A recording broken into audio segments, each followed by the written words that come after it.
Si vous demandez à quelqu'un de vous donner une liste d'actions solides, il vous donnera souvent une liste de valeurs défensives sélectionnées un peu au hasard, ou pire, une liste de ses valeurs préférées. Ce que je vous propose de voir ici, c'est quelles sont objectivement les deux sociétés qui sont considérées actuellement comme ayant le plus faible risque de faillite de tout le marché boursier. Les finances de ces deux sociétés sont même aujourd'hui considérées comme plus solides que celles de l'État américain. Voyons cela plus en détail. Pour évaluer la santé financière d'une entreprise, les agences de notation sont chargées de donner une note à chaque grosse entreprise cotée en bourse. Cette note doit permettre aux investisseurs, en obligations prioritairement, de pouvoir évaluer les chances de défaut d'une entreprise et la solidité de leurs finances. C'est-à-dire les chances qu'ont ces entreprises de ne jamais payer leurs dettes, de ne jamais régler leurs créanciers, et donc plus concrètement, de faire faillite. Ces notes vont de AAA, la meilleure note possible, à D pour en défaut de paiement.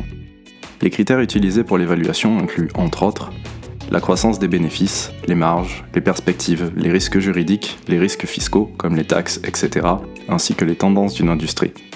En 2022, au moment où je fais cette vidéo, combien pensez-vous qu'il y ait d'entreprises classées AAA ? Voici un graphique présentant l'évolution du nombre d'entreprises notées AAA dans le temps. Comme vous pouvez le voir, celles-ci se font de plus en plus rares. En fait, même l'État américain, qui est initialement jugé comme un des créditeurs les plus solides du monde, puisqu'il peut basiquement imprimer de l'argent pour rembourser ses dettes si nécessaire, n'est plus noté AAA depuis quelques années. Alors, quelles sont les entreprises irréductibles qui ont survécu et qui sont jugées aujourd'hui comme ayant le bilan le plus solide du marché et les plus faibles chances de défaut ?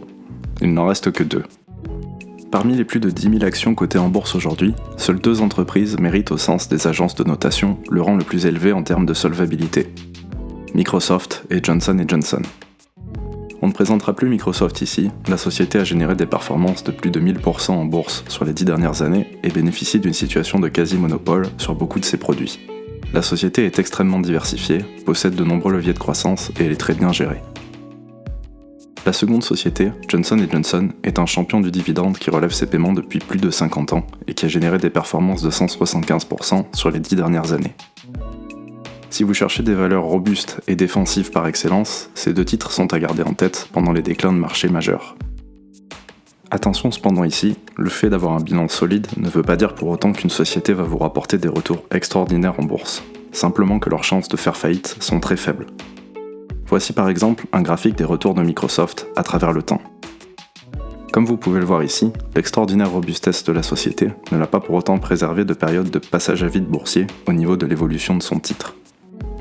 Notez que la valorisation excessive qu'avait atteint le groupe par rapport à ses fondamentaux à l'époque a beaucoup à voir ici avec cette période de passage à vide, et il ne suffit donc pas d'avoir une liste de sociétés robustes pour avoir des retours boursiers élevés, il faut aussi les acheter au bon prix.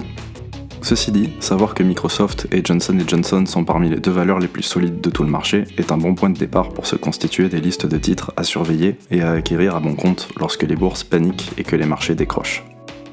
A noter également que, lors des périodes de récession, les investisseurs ont tendance à se réfugier sur les titres les plus robustes du marché, et ce type de valeur peut donc considérablement surperformer durant les tempêtes boursières.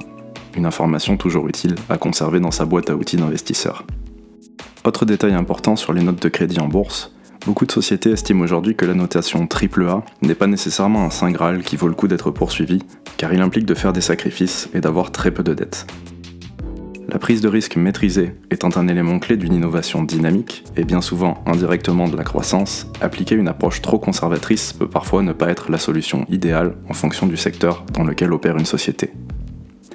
Ne vous inquiétez donc pas si vous avez en portefeuille des sociétés avec des notes de crédit plus basses que A, toutes n'ont pas nécessairement besoin d'un score très élevé pour performer.